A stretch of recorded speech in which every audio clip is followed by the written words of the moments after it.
President Donald Trump's crackdown on Harvard University is leaving its students with whiplash. A judge ruled Friday to temporarily halt the ban on Harvard's international student enrollment. But the Trump administration's announcement this week sent students into a panic. One incoming freshman called the news a heart drop moment.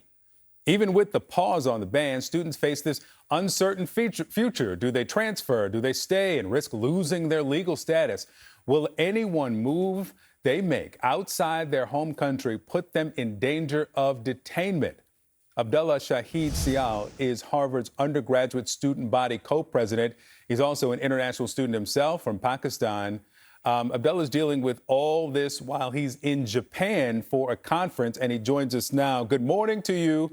Good evening, your time. But let's start here. You're in Japan, and you've been outspoken against some of the decisions of this administration. There's a 72-hour deadline for Harvard to hand over 5 years of international student records if they want to regain access to the student exchange visa program certification. That ends at noon tomorrow. How confident are you that you'll be able to get back into the U.S.? First of all, thank you so much for having me. Secondly, I just want to make it very, very clear that from our side, this choice which is presented to Harvard is less of a choice and more of an illusion. What I mean by that is the Trump administration wants us to think as if Harvard can get out of the situation by giving in all the names when that never really was their motive to begin with. They began with a bunch of different attacks, and their entire end goal is just to make the Harvard administration probably the most prestigious university in the entire world to bend to the Trump administration's will. And if they're using the threat of kicking out international students right now to make sure that Harvard complies, tomorrow they can wake up and use the same threat again and again to make sure that if right now they're asking us to send records of disciplinary records, tomorrow they can wake up and be like, okay, can you kick out this professor, or can you kick out this researcher who has a sort of a left-leaning stance on certain issues? So I want to make it very clear that this isn't a choice. It's the Trump administration forcing Harvard to bend to its will, and international students are just a very small part of the tools they're using to push Harvard to bend to their will. And so, to the initial question, are you sure you'll be able to get back into the country? I'm not sure at all. I'm not sure if I fly to Boston tomorrow, if I'll be let in, or even if I will be able to stay in the US legally. So as of right now, I'm not sure if I can attend the next semester or not. And so what is the decision process you're working through now? I read, reported on the blockage of this ban on international students, but still things can change. What are you navigating right now? How will you make the decision? I think right now the biggest concern in everyone's heads is how to reduce the sheer uncertainty and panic which everyone is facing. What I mean by that is there are so many friends who are right now in the US over the summer, engaged in like internships or doing research on campus, and they're not sure if they can fly domestically. They're not sure if they have a flight, back home to check in with they should be taking that. Or my friends who have to fly back for the summer because they, again, perhaps have a project within the US. They're not sure if they should be taking the flight because they might be detained in the airport. And obviously, getting detained when they're 18, 19, and 20 years old, it's a very, very frightening endeavor. So as of right now, I've only been having all of these I've been having these conversations with my friends and my peers, and these are almost 7,000 in number, and they also happen to represent the absolute best in their own respective countries, and they're as of now being treated in a very dehumanizing and in a very demeaning manner. So yeah, no one knows what's happening, and navigating that is a pretty tough time. I know that you told one of my producers that you've even written an op-ed to be published in the Crimson if you are detained. The detainment we've seen thus far have been related to protests related to Israel's war with Hamas and the conditions in Gaza, Rumeysa Ozturk and Mahmoud Khalil. Do you believe that there could also be this detainment of you for speaking out against this conflict between the U.S., between the administration and Harvard?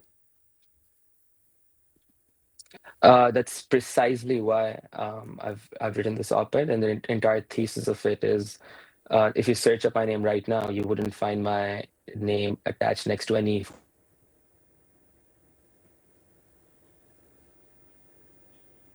All right, obviously having a technical issue. Abdullah was joining us from Kyoto, Japan. Unfortunately, we have lost his signal. But our thanks to Abdullah Shahid Sial, the co-president of the student body there at Harvard. Joining me right now to talk more about these developments is Laurence Tribe. He is a university professor of constitutional law emeritus at Harvard Law School. Professor Tribe, great to see you. Great to see you, Federico. Well, I wonder, are you as perplexed as the Wesleyan President Roth about the White House's goals or motivation here? I'm not perplexed at all. I agree very much with President Roth that the president's claim, President Trump's claim, that he's fighting anti-Semitism is bogus. Of course, anti-Semitism is real, it's pervasive, but Harvard is doing its part in fighting it. The president is just using his anti-Semitism trope as a fig leaf for doing what he wants. And what he wants is to bring everyone to heel, to prove that he doesn't need the law behind him in order to crush individuals. You heard those poor students who don't know what their fate is going to be, and to crush universities, especially Harvard as the sort of the emblem of intellectual excellence. The fact is that these students have reason to fear.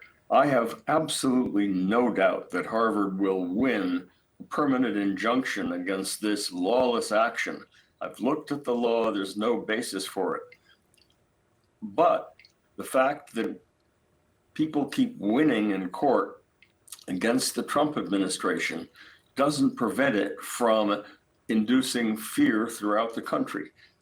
If you look at the cases in which the Trump administration has been involved in the month of May, it has lost more than 95% of them.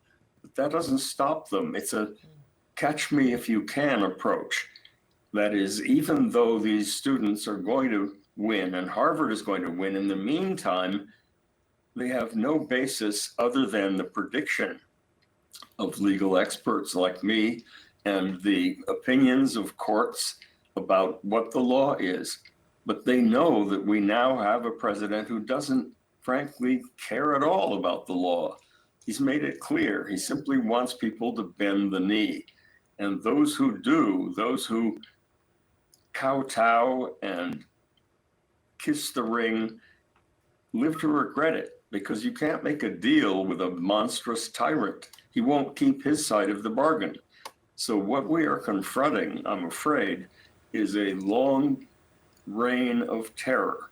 And it's a reign that can be interrupted by judicial decisions, but cannot be entirely stopped. So then, to follow up on, while you do believe Harvard has merit to win in court, even if the Trump administration loses, you are also consequently saying it wins because it is invoking fear, and we're hearing it from students. And even with this, as you put it, this continued reign of terror, what is your concern about how it will impact the student body, the institutions of learning, the pursuit of excellence? It compromises them profoundly.